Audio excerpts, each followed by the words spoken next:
তো ওয়েলকাম বন্ধুরা, আগামীকাল তোমাদের উচ্চ মাধ্যমিকের রেজাল্ট। তো সবাইকে উচ্চ মাধ্যমিকের ফলাফলের জন্য অনেক অনেক সাধুবাদ জানাই। কিন্তু এই ফলাফলের ভেতরে কিন্তু একটি দুঃখের সংবাদ আছে, সেটি হলো উচ্চ মাধ্যমিক শিক্ষা সংসদ থেকে তোমাদের সমস্তটা অর্থাৎ 100% পাশের হার জানালেও কিন্তু সবাই এই পরীক্ষায় অর্থাৎ উচ্চ মাধ্যমিক পরীক্ষাতে কিন্তু সবাই পাশ করছে না। তার কিছু নমুনা বা তার কিছু দৃষ্টান্ত আমি তোমাদেরকে দেখাতে চাই। তোমরা পাশের স্ক্রিনেই দেখতে পাচ্ছ যে কিছু খাতা এমন আছে অর্থাৎ প্রত্যেকটি খাতাতে 2 থেকে 3 নাম্বার করে পেয়েছে। তাহলে একটি সাবজেক্টে লিখিতভাবে পাশ করতে গেলে কিন্তু তোমাদের কমপক্ষে 24টি নাম্বার তুলতে হয় এবং টোটাল সাবজেক্ট প্রজেক্ট এবং সাবজেক্টে লিখিত নাম্বার মিলিয়ে টোটাল 33 নাম্বার পেলে কিন্তু পাশ হয়ে যায়। এই 33 নাম্বার পেলে কিন্তু সাবজেক্টে পাশ হয়ে যায়, কিন্তু লিখিতভাবে তোমাকে 24 নাম্বার পেতেই হবে। এই 24টি নাম্বার কিন্তু খাতায় লিখে না পেলে পাশ করানো সম্ভব নয়। সেখানে যদি কোনো স্টুডেন্ট যাদেরকে গ্রেস মার্ক দেওয়া অর্থাৎ যে গ্রেস মার্ক দেওয়া বলা হয়, এই গ্রেস মার্কটি ঠিক কীভাবে দেওয়া হয়, দেখা গেল একটি স্টুডেন্ট সে খাতায় লিখে 16 থেকে 18টি নাম্বার পেয়েছে। এই 16 থেকে 18টি নাম্বার পাওয়ার ফলে তাকে কিছু গ্রেস নাম্বার দিয়ে 24 নাম্বার করিয়ে পাশ করানো হয়। এই নাম্বারটা যদি তোমরা কেউ না তুলতে পারো, অর্থাৎ দেখা গেল 17 থেকে 18 নাম্বার যদি তোমরা না তুলতে পারো, তাহলে কিন্তু তাদেরকে কোনো মতেই গ্রেস নাম্বার দিয়ে পাশ করানো সম্ভব নয়।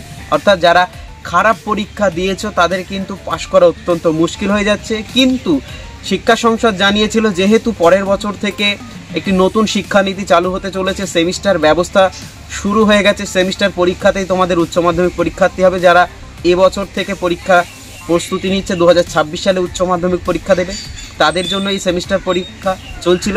এর ফলে তোমরা যারা এবছরে 2025-এ উচ্চ মাধ্যমিক পরীক্ষা দিয়েছিলে, সরকার চাইছিল প্রত্যেকটি স্টুডেন্ট যেন পাশ করে যায়, যাতে ফেল করলে পরের বার যেহেতু পরীক্ষা দিতে হবে, তাই ওল্ড সিলেবাস অনুযায়ী যেহেতু পরীক্ষার কোশ্চেন আবার তৈরি করে পুরো বিষয়টা একটি জটিল বিষয়ের দিকে চলে যাবে। তো এই সমস্ত বিষয় থেকে সরকার মুক্তি পেতে কিন্তু তোমাদেরকে বলেছিল যে না, এবছর কিন্তু 100% স্টুডেন্টই পাশ করে যাচ্ছে, কিন্তু আদতেও এই কথাটা কিন্তু সত্যি হতে যাচ্ছে না।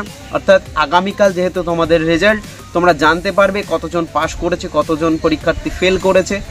এর দ্বারা এতটুকুই বলবো যে সব পরীক্ষার্থী কিন্তু এবছর পাশ করতে পারছে না, তাদেরকে পাশ করার জন্য পরের বার পরীক্ষা দিয়ে পাশ করতে হবে।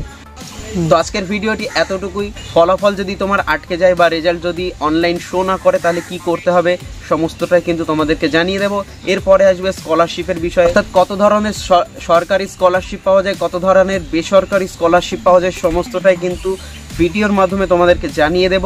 আর অবশ্যই কিন্তু চ্যানেলটিকে সাবস্ক্রাইব করে আমাদের পাশে থেকো এবং ডিএস সাজেশন পরিবারে যুক্ত হয়ে যাও। এবং তোমরা যারা এই বছর উচ্চ মাধ্যমিক পরীক্ষা দিয়ে পাশ করে যাচ্ছ, তাদের কলেজের ভর্তি হওয়ার বিষয়ে কিন্তু সমস্তটাই ডিটেলসে আলোচনা করব। যদি তোমরা কমেন্টের মাধ্যমে জানাও যে কোন কলেজে কিভাবে ভর্তি হতে হয়, কোন প্রক্রিয়া আছে, অর্থাৎ অ্যাডমিশন টেস্ট দিতে হয় কিনা, সমস্তটাই কিন্তু জানাবো ভিডিওর মাধ্যমে, শুধুমাত্র তোমাদের কমেন্ট পেলেই। তো দেখা হচ্ছে পরবর্তী ভিডিওতে। ততক্ষণ সবাই ভালো থাকো, সুস্থ থাকো।